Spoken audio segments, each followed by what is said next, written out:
Instagram.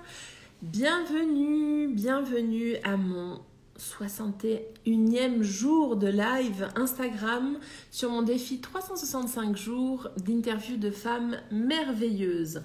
Donc voilà que j'ai initié ce défi, ce challenge il y a 61 jours. Je me donne une année pour rencontrer chaque jour une femme merveilleuse. Aujourd'hui, justement, je vais aller chercher mon invité qui est en train d'actrice. Voilà, je te lance l'invitation, Béa. Donc, normalement, Béatrice, je t'ai lancé l'invitation. Tu dois cliquer sur OK pour venir en live avec moi. Je rappelle donc ce challenge, ce défi, ce live. Voilà, coucou Béatrice. Comment vas-tu? Bien. Yes. Donc, juste pour rappel, ça va durer donc 20 minutes. Habituellement, je ne connais pas mes invités. Je les rencontre vraiment en live. Aujourd'hui, exceptionnellement, vu que j'ai eu un désistement hier pour aujourd'hui de l'invité que je devais interviewer aujourd'hui, donc j'ai demandé à une amie, une copine de formation de la formation de David Laroche que l'on fait ensemble, de venir justement en live parce que je la trouve merveilleuse et que j'avais très envie de l'interviewer. Et donc aujourd'hui, je connais Béatrice. Voilà, donc c'était juste pour vous prévenir. De la manière. Et puis, donc voilà, donc le principe, c'est qu'on va parler, Béa, de toi, de qui tu es, qu'est-ce que tu fais dans ta vie, comment tu en es arrivée là, si tu as un parcours un petit peu atypique. Et voilà, donc ce que je te propose, donc j'en profite juste pour dire aux personnes qui sont arrivées, donc à Lucie et à Ingrid, merci d'être là. Et Lucie qui dit oui, elle est merveilleuse. Donc voilà, c'est quelqu'un qui vient de ton côté. Merci déjà, merci. C'est très aide. C'est top. Coucou à Ingrid aussi qui arrive. Donc voilà, Béa, moi ce que je te propose, c'est que tu te présentes dans les grandes lignes pour voilà un petit peu situer qui tu es, où tu es, qu'est-ce que tu fais. Et puis après, bah, je viendrai te poser voilà, des petites questions sur ton parcours, etc. Voilà. Ouais, c'est toujours amusant de devoir se définir si rapidement. Bah, écoute, c'est un bel exercice. J'ai 60 ans, je vis à Paris. Je suis en couple depuis 9 ans avec un homme merveilleux, lui aussi. Après avoir été pendant plus de 20 ans, 25 ans avec quelqu'un, je suis maman de 3 grands. Charlotte, Capucine et Arthur, et je suis grand-mère de 3 petits pour ma deuxième fille. Je suis aujourd'hui vraiment petit coach de vie. Après avoir eu un parcours, voilà, j'ai un parcours assez multiple. Donc aujourd'hui, je suis ça, on va dire, voilà, pour démarrer simple. Yes. Donc aujourd'hui, juste pour préciser aux personnes qui ne te connaissent pas encore, en plus d'être coach, parce qu'il faut quand même le souligner, parce que je trouve ça hyper important aussi, tu également, moi j'aime bien ta définition, tu es psy-coach. Oui, il se trouve qu'effectivement, durant voilà, ça fait 30 ans que je travaille et j'ai commencé en étant psy parce que j'ai fait un DESS de ce qu'on appelle en France un DESS de psychologie sociale et clinique. J'avais mes deux côtés là et j'ai commencé à travailler en entreprise, dans tout ce qui était DRH, puis ensuite en perso. Donc j'ai fait de la psychologie, j'ai été psychothérapeute assez longtemps. En même temps que ça, je menais aussi une carrière en tant que metteur en scène, prof de théâtre et auteur. Euh, Pendant 20 ans, des élèves et des comédiens, élèves comédiens. On a monté 3 à 4 spectacles par an pendant plusieurs années, au moins pendant 10 ans. Voilà. Une comédie musicale, etc. Donc, en fait, je pense que le truc commun entre tous, c'est l'humain. L'humain. L'humain. Yes. L'humain.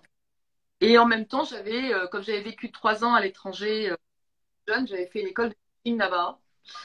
J'adorais ça. Et au moment où j'ai traversé 2 cancers, il y a quelques années de ça, je me suis dit, bon, c'est le moment pour faire le bilan. Il est plus temps. Voilà, je ne me sens plus du tout de dire aux personnes qui viennent me voir que je peux les suivre sur une certaine durée. Et grâce à ça, tout d'un coup, est apparu clairement que c'est drôle, hein, parce que ce que je voyais comme un empêcheur de tourner en rond, je ne peux plus exercer vraiment ma profession, m'a permis de voir tout d'un coup, dans la richesse de mon parcours, le fait d'avoir fait du théâtre, le fait d'avoir été psy, etc. Qu'en définitif, j'avais les moyens de relier. C'est-à-dire que m'était jamais venu à l'idée que le coaching était un moyen de réunir des qualités intrinsèques, euh, à la fois dans le plaisir de l'écoute, mais de l'écoute. Il y a quelque chose de presque théâtre. Hein. Il y a quand même une mise en scène de l'histoire de la personne et comment pour avancer.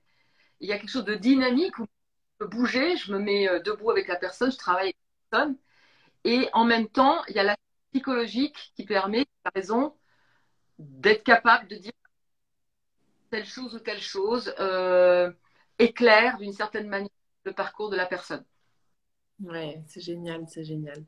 Et donc là, tu nous as bien résumé en quelques minutes ton parcours, c'est vraiment top. Euh, j'ai juste, alors je te connais, donc je vais essayer de pas trop me laisser diriger par ce que je connais de toi et plus laisser la spontanéité arriver. J'ai envie de dire, j'ai envie de te demander comment est-ce que donc tu avais ton métier de psy. Comment est-ce que tu t'es rallié à ce côté coaching en fait? Moi, c'est un peu aussi ça qui m'intéresse dans le sens où c'est quoi le truc que tu te dis? Parce que tu avais déjà une formation ou que tu avais faite plus jeune de coach, mais tu ne t'en étais jamais servi finalement. Qu'est-ce qui a fait que tu reviennes là-dessus concrètement? Concrètement, c'est que il y a eu un, effectivement, tu as raison, ça m'amène à regarder, il y a eu un déclic, il y a eu un déclic, c'est-à-dire que j'aime énormément écouter, observer, etc. et aider la personne à faire des ponts, ça c'est clair. Et en même temps, dans l'attitude, il y avait vraiment le côté, je regarde l'histoire de la personne, je l'aide à s'éclairer pourquoi, comment, ce qui s'est passé, etc. Et il me manquait vraiment cet aspect qui est très puissant en moi, c'est, OK, maintenant, qu'est-ce que j'en fais? Hmm, yes. Comment, à partir de ce qui peut me sembler avoir été une forme de mort, quelque chose de difficile, je crée de la vie, ce qu'on appelle la résilience.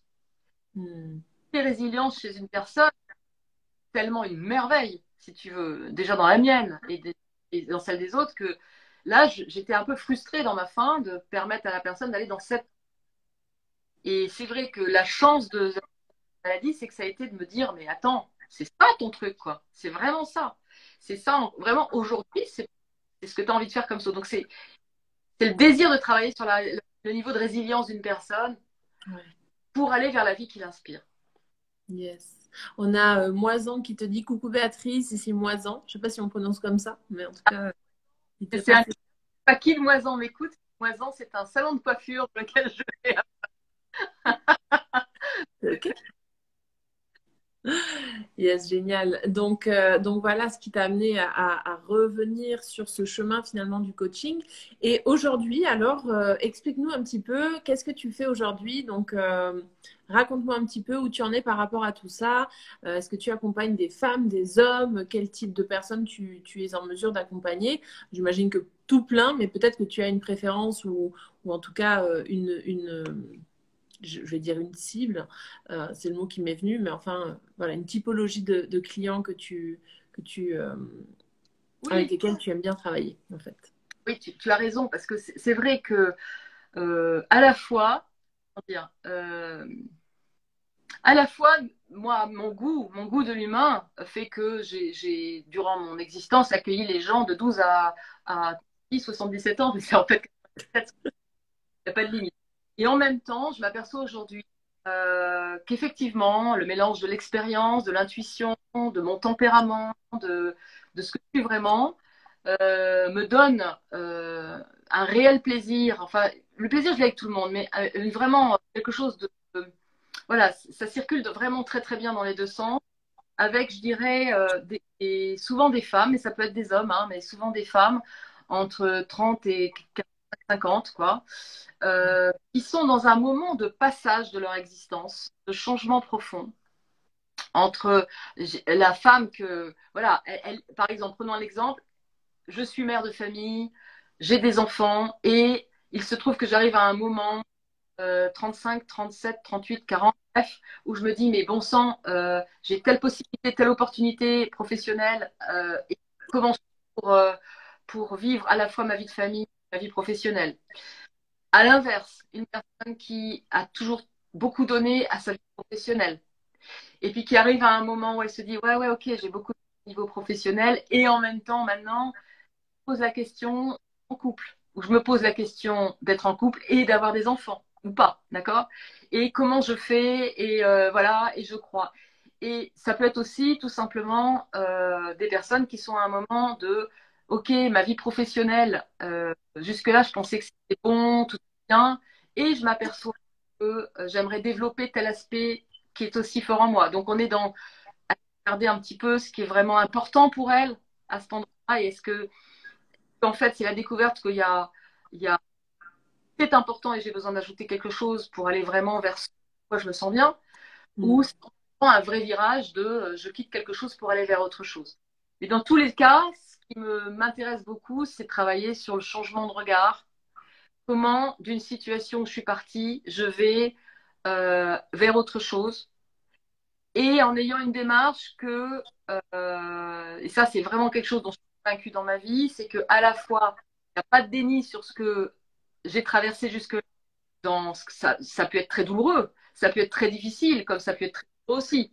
Ça, mais je prends 100% de ce qui a été mon expérience et en même temps pas de déni sur les opportunités qui sont contenues dans ce que j'essaye de vivre maintenant. C'est-à-dire que voilà, j'ai déjà les opportunités contenues dans ce que je crois avoir vécu que de difficile.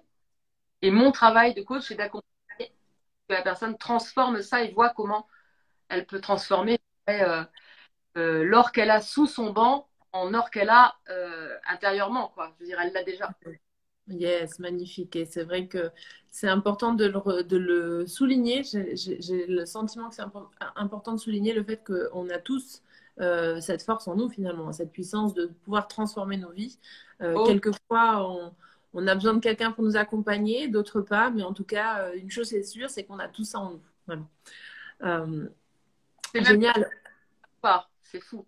Comment? C'est fou comme on peut ne pas le voir. C'est Et clair, c'est clair. profondément là. C'est mais on l'a tous. Ça, c'est une certitude. En tout cas, c'est ma certitude qu'on a tous ça en nous. Et aujourd'hui, si on veut travailler avec toi, comment ça se passe? Est-ce que c'est en présentiel? Est-ce que c'est sur les réseaux? Comment est-ce que tu travailles un petit peu?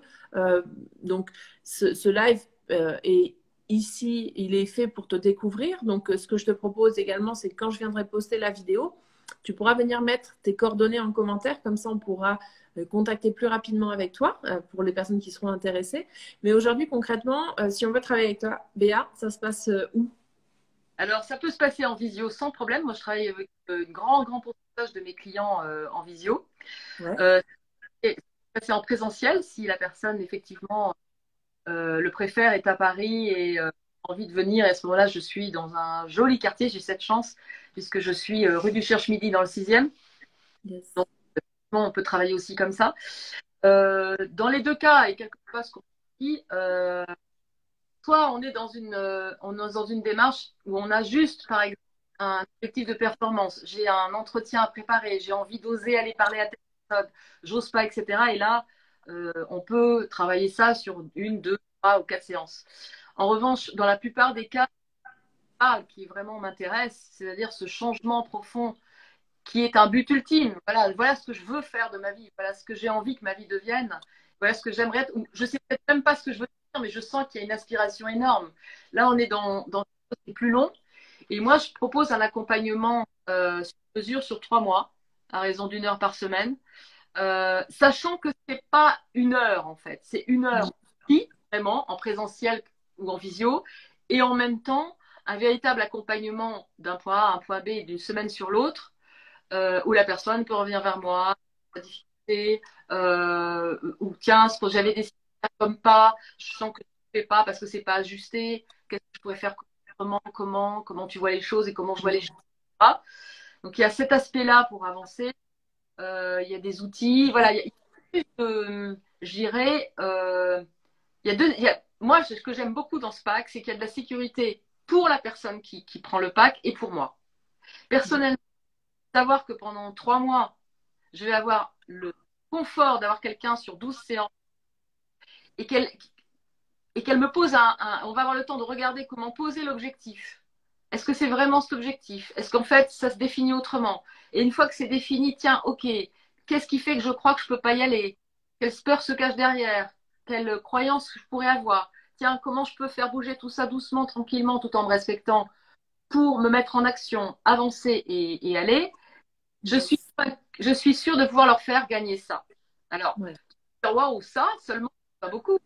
Et en revanche, ça, c'est exactement ce que je pense de nécessaire. Parce que la plupart des gens, ils regardent l'Himalaya. Je veux aller là, je veux aller là. Regarde, tu vois l'Himalaya, je veux que tu m'emmènes là. Et très vite, je leur dis, mais moi, c'est pas mon travail de t'emmener en haut de l'Himalaya. Mon travail, c'est de t'apprendre à comment tu arrives au premier camp de base. Le premier camp de base, si tu sais arriver au premier camp de base, si tu sais comment tu as fait, que tu le vois comment tu as fait, et que tu comprends comment tu as fait, pas de problème ensuite. Toi, tu auras ton autonomie pour tranquillement, à ton rythme, aller au deuxième, puis au troisième, puis au quatrième. Je suis pas en train de te dire que je t'abandonne dès que tu as fait ton premier camp de base. Je suis juste en train de te dire que si on arrive à résoudre la difficulté que tu ressens pour atteindre ton objectif là-haut, en te donnant ton premier camp de base, bah, quelque part, peut-être qu'il y aura d'autres problèmes qui émergeront, parce qu'on sait bien que quand on résout quelque chose dans sa vie, ça complexifie. Donc, il peut y avoir d'autres choses qui apparaissent. Hein. Et c'est ça qui est magnifique. C'est ça qui est magnifique. Je suis arrivée là et j'ai envie d'arriver là et j'ai envie d'arriver là. Mais en attendant, voilà ce que je te promets. Yes, excellent. On a juste une petite question de Ingrid Gauthier qui nous dit, j'ai une question, comment fait Béatrice pour avoir autant d'énergie? Et je confirme, elle est full d'énergie, Béa. Oui, alors figurez-vous que j'ai découvert, je pense que c'est la réponse, que je dois avoir un gène, voilà, une espèce de bizarrerie génétique que personne n'arrive vraiment à définir. Non, je pense que je pense que cette énergie est une profonde joie de la vie, profonde joie, et de cette espèce de conviction. C'est quelque chose que j'avouais l'autre fois. C'est incroyable. Quand j'ouvre la porte à quelqu'un de métier, quel qu'il soit, je vois déjà ce qu'il ne voit pas, ce qu'il voit pas encore de son potentiel. C'est un truc que je ne peux pas expliquer. Et c'est pas quelque chose qui m'arrive dans le quotidien. C'est-à-dire que dans le quotidien, je vais prendre un verre avec quelqu'un ou je me retrouve à la table d'amis ou voilà. Je vais pas forcément avoir ce ressenti-là. Et comme tout le monde, non mais cette personne-là, j'attends pour moi ou j'ai pas envie de rentrer en contact avec ou celle-là, c'est des défauts. Ça, un truc qui est uniquement pour les clients avec qui je travaille, les personnes avec qui je travaille, c'est un truc de fou. Donc, je pense que mon énergie, elle vient de là. Elle vient de voir combien nous sommes tous des êtres merveilleux. Tout simplement. Yes. Et avec ce mot de la fin, parce qu'on arrive gentiment à la fin du live, je vois un petit message de Cap sur soi-même de Lucy Joy qui nous dit bisous les coachs d'exception. Encore une copine de formation, c'est chouette. Et merci d'être passé par là, Lucy Joy. Je te remercie beaucoup, Béa, pour ce partage, pour ton partage de parcours, de qui tu es, qu'est-ce que tu fais. Avant que le live se termine, moi j'aime bien vous poser une question que je ne vous dis pas en off, comme ça vous n'avez pas trop le temps de la préparer, c'est la surprise à chaque fois. Tiens, elle est très simple. Quelles seraient 3 personnes qui t'ont inspiré à être la femme que tu es aujourd'hui? Ces 3 personnes, ça peut être pris dans n'importe quel domaine. Yes. Les 3 premières qui t'apparaissent là tout de suite. Yaya Suwarzo, qui a été une femme et qui est toujours présente dans ma vie, qui a été une femme qui dirigeait une école à Jakarta quand je suis arrivée là-bas en expatriation, j'avais 23 ans. Elle avait 40 ans et elle a été vraiment l'inspiratrice de je fais ce que j'ai envie de faire et qui m'inspire. Et je peux le faire qu'il y avait à l'époque au niveau politique. Yaya Suwarzo est une des femmes qui m'a le plus marqué. Ma tante Lisbeth, qui était une femme que je voyais carrément jamais. Et je me suis beaucoup interrogée à travers les années. Mais attends, je l'ai vu tellement peu, j'avais 5 ans, 6 ans, 7 ans, 8 ans. On allait la visiter pour la Toussaint ou pour comme on va les tentes dans les familles. Et cette femme m'a marquée parce que elle voyait ce qui n'était pas visible. Elle voyait que je me mettais de côté dans la famille et elle me faisait venir au premier plan. Elle me glissait quelques petits mots pour me dire je te vois et t'es importante à mes yeux. Et je me suis Waouh, j'ai des frissons. ah ouais ouais, je me suis rendu compte de l'impact d'une femme dans la vie d'un enfant parce que au moment que j'avais de découragement, je pensais à elle, je me disais tu es vue, tu peux y aller. Donc cette tante Lisbeth, euh, il y a beaucoup de personnes, voilà. Je pense que je dirais aussi dans les personnes qui impactent, il y aurait beaucoup de gens dont je pourrais parler dans l'existence de manière générale, je pourrais être dans l'exceptionnel. J'ai presque envie d'être plus dans le concret. Euh, je dirais que ce qui m'a été beaucoup en dehors de mon compagnon d'aujourd'hui qui est assez extraordinaire ou de mes enfants, ce que j'ai rencontré à une époque qui a été très important, c'est le regard d'une amie qui aujourd'hui n'est plus là, mais qui a été, qui m'a dit, écoute Béatrice, si vraiment tu as envie de créer ton théâtre, moi j'y crois à fond. Ta troupe est présidente de ton association. Et elle était à l'époque, elle travaillait chez Arte, elle avait un job incroyable. Et cette femme, pour moi, elle a été la preuve que quand que l'autre peut voir pour toi, Hmm. toi pas déjà, dont tu es capable, et que dans ces cas-là où ils sont un bon révélateur, même si tu as la trouille, même si toi tu sais pas où tu vas, même si, qu'est-ce que je suis en train de faire, en quoi c'est en rapport avec ce que je veux être, bah ouais, j'ai fait du théâtre dans ma vie, j'ai fait tout ça, et ça me mène aujourd'hui. Jamais j'aurais imaginé à cette époque-là que femme en me disant ça me faisait faire le premier pas de ce qui m'amenait aujourd'hui au coaching. Voilà. C'est génial et je te remercie infiniment de ces trois beaux partages. Moi, ce que je retiens en tout cas de ces partages, c'est que finalement, l'inspiration dans notre vie, elle peut venir de nos proches ou un peu moins, et qu'elles ont un impact que on ne se rend pas compte en fait, l'impact que ça peut avoir dans nos vies. Et c'est pour ça que j'aime bien vous poser cette question à la fin du live, pour en quelque sorte un peu rendre hommage aux personnes qui vous ont inspiré et qui vous ont guidé à être là où vous êtes aujourd'hui. Donc je trouve ça très beau. Merci beaucoup en tout cas pour ces trois beaux témoignages. Voilà. Merci, Hélène. Merci parce que tu me permets d'honorer en les nommant et je les remercie. Yes. Mais écoute, Béatrice, le live, on est arrivé à la fin de ce live. Je t'avais dit que ça irait très très vite et je me suis pas trompée encore une fois. On aurait pu rester plus longtemps à discuter sur ton parcours. Mais voilà, il y a un cadre de 20 minutes. On a un petit peu débordé, mais c'est OK. Voilà, je te remercie. Je t'invite à venir mettre en commentaire surtout tes coordonnées pour qu'on puisse venir se connecter à toi plus rapidement si les gens qui regarderont en replay ou qui ont regardé en live veulent avoir plus d'informations sur tes accompagnements, sur toi. Ils pourront comme ça venir te les poser directement. Et puis, je lis un dernier commentaire de Ingrid. Vous êtes très inspirantes toutes les deux. Merci de votre partage. Très hâte de vous retrouver à l'EDEC. Yes, merci Ingrid, encore une copine de formation. Voilà, voilà. Merci beaucoup en tout cas. Je te souhaite un tout bon après-midi. Et Oui, pour ma part, je vous dis à demain. merci Hélène. Je vous embrasse très fort. Ciao.